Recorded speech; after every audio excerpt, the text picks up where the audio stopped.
اللہ تبارک و تعالیٰ نے بندوں پر کچھ چیزیں جو لازم کی ہیں وہ ہیں کہ جس کے کرنے پر ہمیں اللہ تعالیٰ ضرور ثواب عطا فرماتا ہے، جس کے چھوڑ دینے پر گناہ ہوتا ہے۔ کچھ وہ ہوتے ہیں کہ جس کو نہ کرنا لازم کیا گیا ہے، اس کے کرنے والے کو گنہگار مانا جائے گا اور اس کو گناہ ملے گا، اس کو عذاب ہوگا۔ نہ کرنے والے کو ثواب ہوگا، وہ جنت میں جانے کا سبب بنے گا۔ مثال کے طور پر شراب پینا اللہ نے حرام کیا ہے تو شراب پینے والا گنہگار ہوگا اور اس گناہ پر اسے سزا ملے گی اور جہنم میں جلایا جائے گا۔ اسی طریقے سے بیاج کھانا اللہ تبارک و تعالیٰ نے حرام فرمایا ہے تو بیاج کھانے والے، بیاج کا لین دین کرنے والے کو اللہ تعالیٰ عذاب دے گا، سزا ہوگی۔ اسی طریقے سے زنا کو اللہ تبارک و تعالیٰ نے حرام فرمایا ہے اور اس کے کرنے والے کو بے پناہ سخت شدید عذاب ہوگا، وہ گنہگار ٹھہرایا جائے گا اور سخت قسم کے عذاب سے جہنم میں اس کا سامنا ہوگا۔ اور آج افسوس کی بات ہے کہ ہمارا معاشرہ ان تین ایسے بڑے بڑے گناہوں میں گھرا ہوا ہے کہ ہم ہر ایک کو اگر ہم اپنی زندگی میں آس پاس میں ٹٹولیں تو کوئی نہ کوئی ان تین گناہوں میں سے کسی نہ کسی گناہ میں مبتلا ضرور نظر آتا ہے۔ یہاں پر ایک بات کا اعلان ہو جانا ضروری ہے وضاحت کے ساتھ کہ جب انسان مجبور ہو کر کے کسی سے قرض لیتا ہے اور اسے قرض حسنہ جسے ہم عرف عام میں ہاتھ بدل ہمارے علاقے میں کہا جاتا ہے، تو بلا سود کے کوئی قرضہ دینے والا موجود نہ ہو اور کسی کے پاس اتنی استطاعت نہ ہو، میسر نہ ہو، اس کے جان مال عزت آبرو کے ہلاک ہونے کا اندیشہ ہو اور وہ سخت مجبوری میں ہو، ایسی صورت میں اگر وہ پیسہ کسی سے لیتا ہے بیاج پر تو اس کا گناہ کم ہوگا، مگر اس کو بیاج پر دینے والے کو گناہ زیادہ رہے گا۔ اور گناہ تو بیاج کا ہے ہی، مگر ساتھ ہی ساتھ اپنے مسلمان کے ساتھ اس کا حسن سلوک بھی ختم ہو گیا، اچھا سلوک نہ کرنے کا بھی ایک اور گناہ اس پر لازم آتا جائے گا۔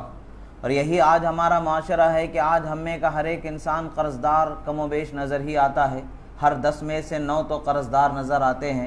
ہر 10 میں سے کم 6-8 تو قرض دار نظر آتے ہیں۔ اور حال ہمارا یہ بنتا جا رہا ہے کہ ہم حلال و حرام کی تمیز چھوڑ کر کے ہر چھوٹے موٹے بات پر بیاج سے قرضہ لینا ہم نے شروع کر دیا ہے، اور ہر بڑی بات سے تو خیر بہت دور کی بات ہے، چھوٹی چھوٹی باتوں پر قرض بیاج پر لینا۔ اور آج اس کے ساتھ ساتھ ایک اور گرا ہوا معاشرے کی طرف بڑھنے والا قدم، گرے ہوئے معاشرے کی طرف لوگوں کے بڑھنے والے قدموں میں سے قدم یہ کہ وہ شراب پینے کو وہ عیب سمجھنا بھی چھوڑ دیا ہے۔ شراب کے گناہ سے بچنا تو بہت دور کی بات ہے، شراب پینے کو عیب سمجھنا بھی لوگوں نے چھوڑ دیا ہے معاذ اللہ۔ اسی طریقے سے زنا کی طرف لوگوں کے قدم بڑھتے چلے جا رہے ہیں، گناہ کی طرف ان کے قدم بڑھتے چلے جا رہے ہیں۔ عزیزان محترم، یاد رکھیے ہم نے کیا کھایا، کیا پیا، کیا خرچ کیا، اس سب کا حساب ہمیں دینا ہوگا۔ اللہ تبارک و تعالی ہم سے حساب لینے والا ہے، اور اگر ہم اپنے آپ کو خود حساب دینے لگ جائیں تو ہمیں خود محسوس ہوگا کہ ہم نے کس قدر گھنونے حرکتیں، گھنونے حرکات اور گھنونے اقدامات ہم نے کیے ہیں، جس کی بنیاد پر ہمیں کس قدر سزا کہ ہم نے اپنے آپ کو مستحق کر لیا ہے۔ یاد رکھیں جو بندہ اللہ کی بارگاہ میں اس سے ہو جانے والے گناہوں کے بعد وہ نادم ہو کر کے اپنے گناہوں پر اللہ کی بارگاہ میں سچی توبہ کر کے اس گناہ کو ہمیشہ کے لیے چھوڑ دیتا ہے تو اللہ تعالیٰ اس کو ضرور بخشش سے ہمکنار فرما دیتا ہے۔ بندہ اللہ کی بارگاہ میں توبہ کرنے کی دیر ہے، خدا کی رحمت اسے معافی عطا فرما دیتی ہے، معافی مل جاتی ہے، اللہ کی رحمت میں اسے وسعت اور جگہ مل جاتی ہے۔ مگر افسوس کی بات ہے کہ آج ہم گناہ پر ندامت بھی ہم نے چھوڑ دیا ہے، گناہ کر کر کے گناہ کو عیب سمجھنا، گناہ سمجھنا بھی ہم نے چھوڑ دیا ہے۔ گناہ کو لوگوں نے اپنا ایک فیشن بنا لیا ہے، فیشن کے طور پر شراب پی جا رہی ہے، فیشن کے طور پر جو ہے حرام بازی کی جا رہی ہے، فیشن کے طور پر سود لینا دینا لوگ شروع کرتے چلے جا رہے ہیں۔ یاد رکھیں ہمارے سامنے 2 قدم ہیں، ایک قدم ہمارا دنیا میں ہے تو ایک قدم قبر میں ہمارا ضرور ہے۔ ہمیں خبر نہیں کہ ہمارے اٹھنے والے اگلے قدم کا ٹھکانہ کیا دنیا باقی رہے گی یا ہم قبر میں ہمارا ٹھکانہ ہوگا، یہ ہمیں اس کا کسی بھی قسم سے یقین نہیں کہ ہم زندگی کا دوسرا قدم آگے بڑھا سکتے ہیں۔ اتنا سب کچھ ہونے کے باوجود بھی ہم کل کی امید پر آج گناہ پر گناہ، گناہ پر گناہ کرتے چلے جا رہے ہیں۔ یاد رکھیں اللہ کے رسول صلی اللہ اللہ تعالیٰ علیہ وسلم نے ارشاد فرمایا،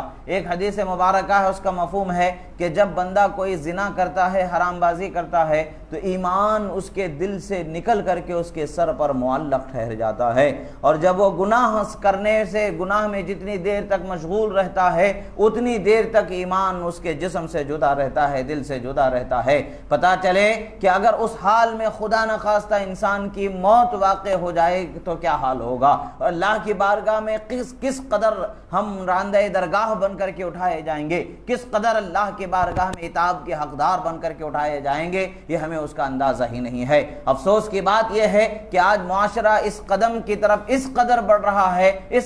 رہا ہے کہ جس پر روک تھام کرنا عام طور پر ناممکن نظر آ رہا ہے، مگر سب سے بہترین راستہ یہی ہے کہ نکاح کو آسان کرنا چاہیے، کہ زنا کرنا لوگوں کے لیے، حرام کرنا لوگوں کے لیے مشکل اور دشوار ہو جائے۔ اللہ کے رسول صلی اللہ تعالی علیہ وسلم کا فرمان ہے کہ نکاح کرنے میں آسانی کرو، آسانی کے ساتھ نکاح کیا کرو، مگر افسوس کی بات ہے کہ نکاح کرنے میں ہم آسانی تو بہت دور کی بات ہے، سختی پر سختی اتنی بڑھتی چلی جا رہی ہے کہ آج ہمارا معاشرہ خود ہمارے اس گھنونے حرکات سے، گھنونے اقدامات سے ہم خود شرمندہ نظر آ رہے ہیں۔ آج نکاح کے نام پر، شادی کے نام پر دہیج کا جو معاملہ رواج بنتا چلا جا رہا ہے، پیسوں کے لین دین کا جو معاملہ رواج بنتا چلا جا رہا ہے، افسوس کی بات ہے کہ ایک زمانہ وہ تھا کہ یہ غیروں کے درمیان رسم و رواج رائج تھے، پیسے لینا دینا، زیور وغیرہ، یہ سب چیزیں غیروں کے درمیان رائج تھے، ان لوگوں کے گھروں میں شادی بیاہ ہونا مشکل و دشوار نظر آیا کرتا تھا۔ مسلمانوں کے گھر میں بڑی آسانی کے ساتھ نکاح ہو جایا کرتے تھے، بڑی آسانی کے ساتھ شادیاں ہو جایا کرتے تھے، مگر افسوس کی بات ہے کہ آج ہمارا معاشرہ اس قدر دنیا میں اپنے آپ کو گھیرا چکا ہے، اس قدر دنیا کی رنگینیوں کی طرف ہم نے اپنے آپ کو بڑھا لیا ہے کہ پیسے، دوسروں کے پیسے پر خود کا راج کرنے کا خواب دیکھا جا رہا ہے۔ ان سے پیسے لے کر کے آپ خوشیوں کا کیا اہتمام کریں گے؟ اپنی خوشیاں ہی اتنی رکھیں کہ جس سے آپ آسانی سے پوری کر سکیں، آپ کی خوشیوں کو پوری کرنے کے لیے دوسروں کے سہارے کی ضرورت نہ پڑ جائے۔ یاد رکھیں عزیزان محترم، اگر آج ہم معاشرے کے اندر آسان نکاح کرنا اور آسان شادی کرنے کا ایک رواج پھر سے، جو ہمارا رواج ہمیشہ کر رہا ہے، اس جو ہمارے درمیان سے چھوٹ چکا ہے، مٹتا نظر آ رہا ہے، اسی رواج کو زندہ کرنے کا عزم اور ارادہ کر لیں تو ہمارے معاشرے کے اندر بھی نکاح آسان ہوتا چلا جائے گا، اور جب نکاح آسان ہو جائے گا تو گناہ کے راستے خود بخود بند ہوتے چلے جائیں گے۔ اللہ کے رسول صلی اللہ تعالی علیہ وسلم ارشاد فرماتے ہیں، اذا تزوج العبد فقد استكمل نصف الدين فليتق الله في النصف الباقي، او كما قال صلی اللہ علیہ وسلم، جب بندہ نکاح کرتا ہے تو اس کے آدھا راستہ گناہ کا جو ہے وہ اپنے آپ بند ہو جاتا ہے، آدھا جو راستہ بچا ہوا ہے اسے وہ اللہ سے ڈرتے ہوئے زندگی گزار دے تو کامیابی کی طرف بڑھ جائے گا۔ مگر افسوس کی بات ہے کہ آج ہمارے پاس نکاح کو لوگوں نے مشکل بنا لیا ہے، اور حرام کرنے کو لوگوں نے اتنا آسان بنا لیا ہے، شادی شدہ ہو کہ غیر شادی شدہ ہو، اس میں کوئی قید و بند باقی نہیں بچی ہے، گناہ کی طرف قدم بڑھتے چلے جا رہے ہیں، اور اس گناہ کو عیب سمجھنا بھی چھوڑتے چلے جا رہے ہیں۔ آج دنیا 4 دن کی ہے، آج ختم ہو جائے گی، کل ہماری زندگی کا ٹھکانہ نہیں ہے، کل کس حال میں اٹھائے جائیں گے، ہمیں اس کی فکر کرنی چاہیے۔ جب موت کے دروازے سے ہمیں گزرنا ہوگا اس وقت پر کیا حال ہوگا؟ یاد رکھیں کہ جب مومن کی موت آتی ہے، اللہ کے نیک بندے کی موت آتی ہے، تو 70,000 جنت کے فرشتے آتے ہیں اور اس کی روح کو عزت و اکرام کے ساتھ لے جاتے ہیں۔ ایسے ہی بدبخت انسان کی جب موت ہوتی ہے، نافرمان کی جب موت ہوتی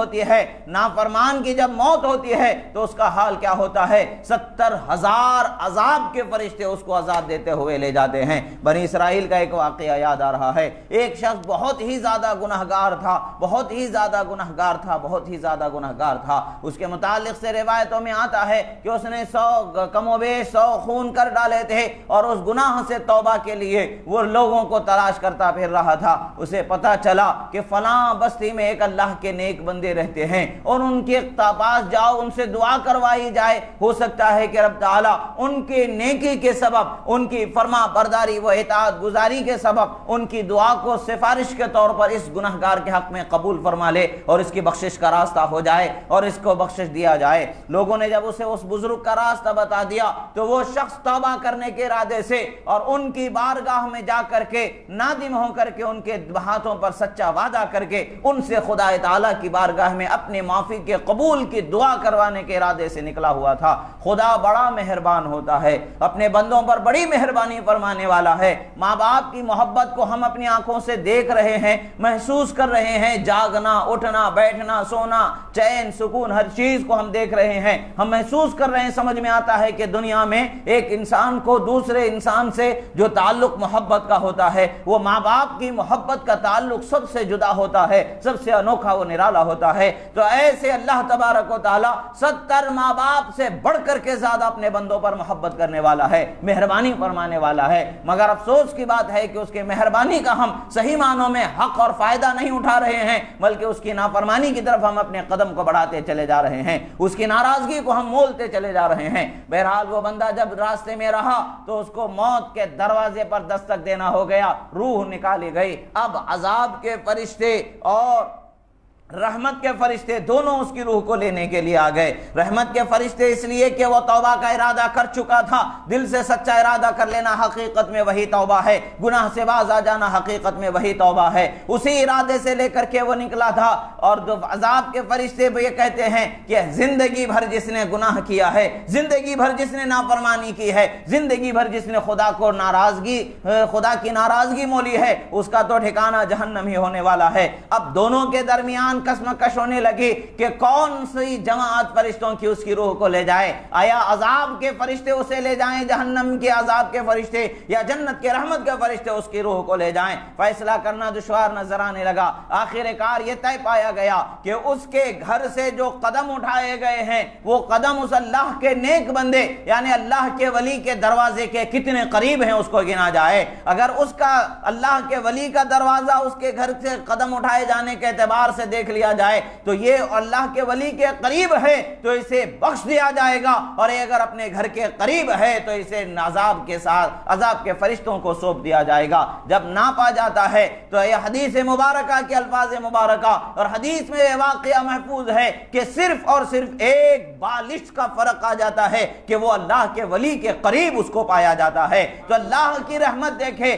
کس قدر اپنے نیک بندوں پر مہربانی فرماتا ہے، کس قدر ان پر رحمت کا اظہار فرماتا ہے کہ اس اللہ کے نیک بندے کے ایک بالش قریب ہونے کی وجہ سے اللہ تعالیٰ اس بندے کی بخشش فرما دیتا ہے۔ افسوس کی بات ہے کہ یہ ساری چیزیں حقائق ہماری نگاہوں کے سامنے ہیں، حقیقتیں ہماری نگاہوں کے سامنے ہیں، یہ حقائق ہونے کے باوجود ہماری نگاہوں کے سامنے ہم گناہ کی طرف بڑھتے چلے جا رہے ہیں۔ اللہ کے ولیوں کا وجود ہماری اس سرزمین ہندوستان کی سرزمین پر اللہ نے اتنے ولیوں کو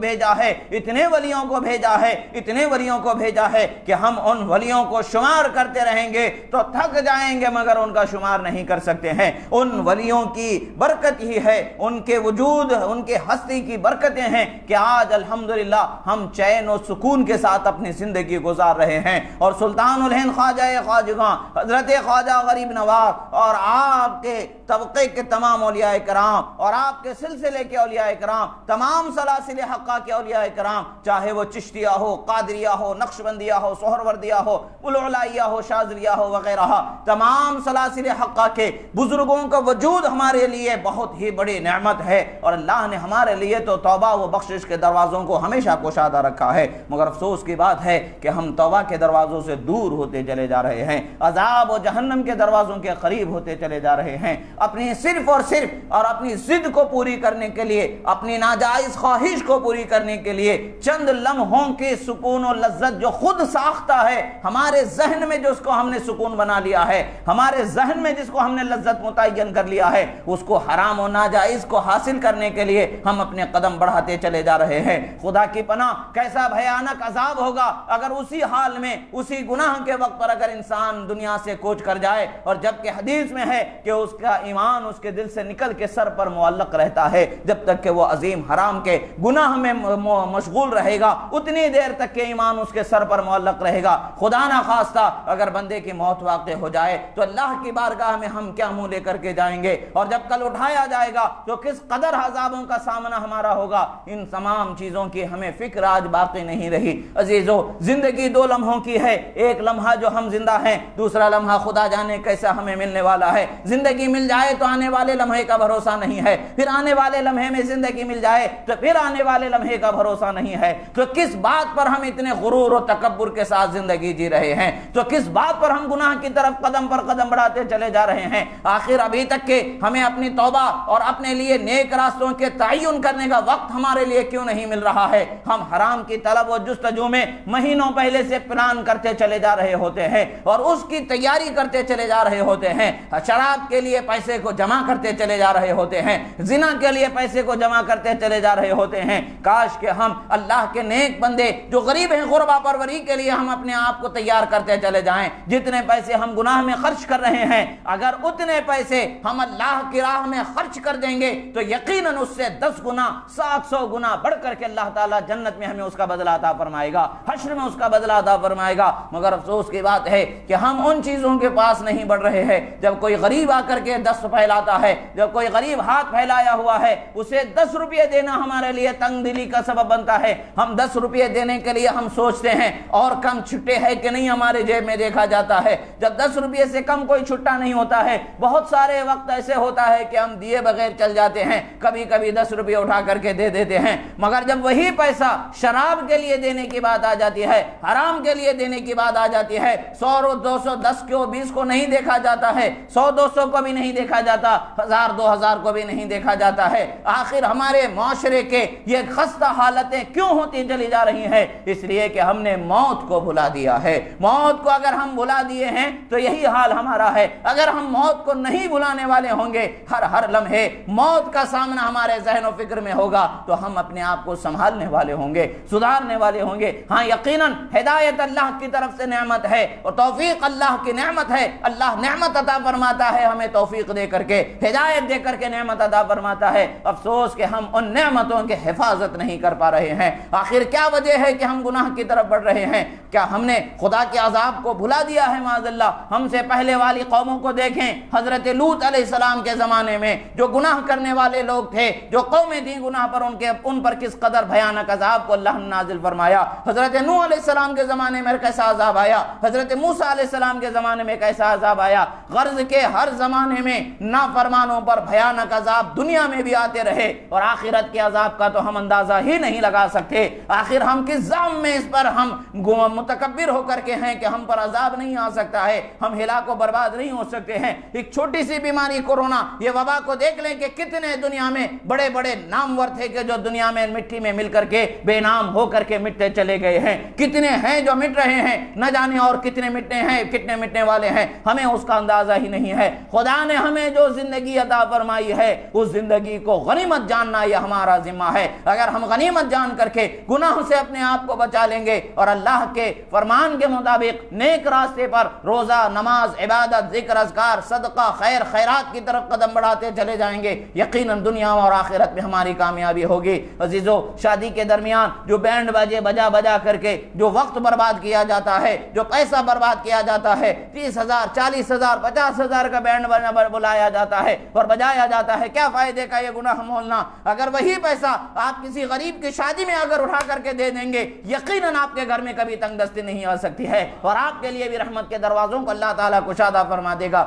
اگر آپ اللہ کی راہ میں جتنا دیں گے، یقیناً 10 گنا اس سے بڑھا کر کے تو ضرور اللہ تعالیٰ عطا فرمائے گا، اور آپ کی نیت سچی ہے تو 700 گنا بڑھ کر کے بھی اللہ تعالیٰ عطا فرماتا ہے۔ یقیناً یہ اللہ کی رحمت ہے۔ گناہ سے اپنے آپ کو بچائیں، بے وجہ کے گناہوں سے، بے وجہ کے ناچ گانوں سے، تماشوں سے، باجوں سے اپنے آپ کو محفوظ رکھیں، اور شادی کے معاملے میں بہت ہی آسانی سے، بہت ہی سادگی سے شادی کو کرنے کی کوشش کریں۔ نوجوانوں کا بھی وقت ہے، جن کی شادیاں ہو چکی ان کے تو ہو چکے،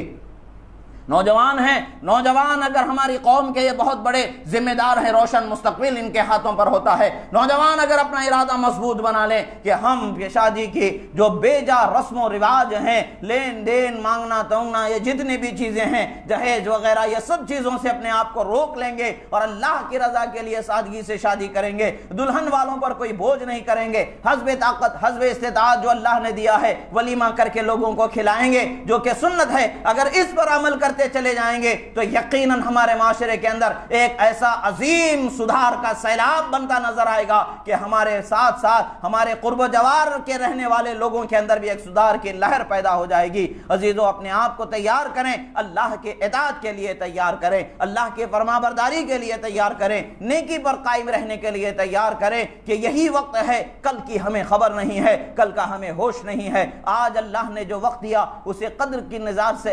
نگاہ سے قدر کرتے ہوئے غنیمت جان کر کے نیکی پر گزارنے کی کوشش کریں۔ اللہ تبارک